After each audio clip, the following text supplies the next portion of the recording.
સુરેન્દ્રનગરમાં ભારે વરસાદ બાદ તબાહીના દ્રશ્યો સામે આવ્યા। સુરેન્દ્રનગરના નવા ચૂંટાયેલા સાંસદ ચંદુ શિહોરા પાસે વરસાદના પગલે ધોવાયેલા રોડ રસ્તાના કામો શરૂ કરવાની માંગ કરી। ઉલ્લેખનીય છે કે વરસાદને પગલે શહેરમાં ગંદકી અને રોગચાળાનો ફેલાવો થાય તેનો ભય લોકોને સતાવી રહ્યો છે। ત્યારે ચૂંટાયેલા સાંસદ સુરેન્દ્રનગરની મુલાકાતે આવે અને સત્વરે કામગીરી કરાવે તેવી લોકો દ્વારા માંગ કરવામાં આવી છે।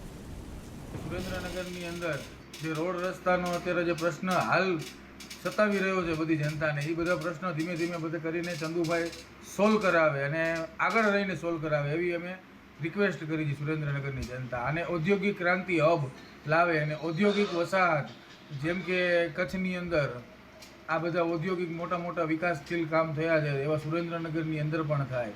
સારી સારી ટ્રેનો અહીંથી બધી નીકળે છે, તો પછી ઘણી બધી ટ્રેનોનો પણ રસ્તો છે, હાઈવેનો પણ રસ્તો છે અને ઘણી બધી સુવિધાઓ થાય એવી છે, પણ હજી સુધી કોઈ રસ લીધો નથી।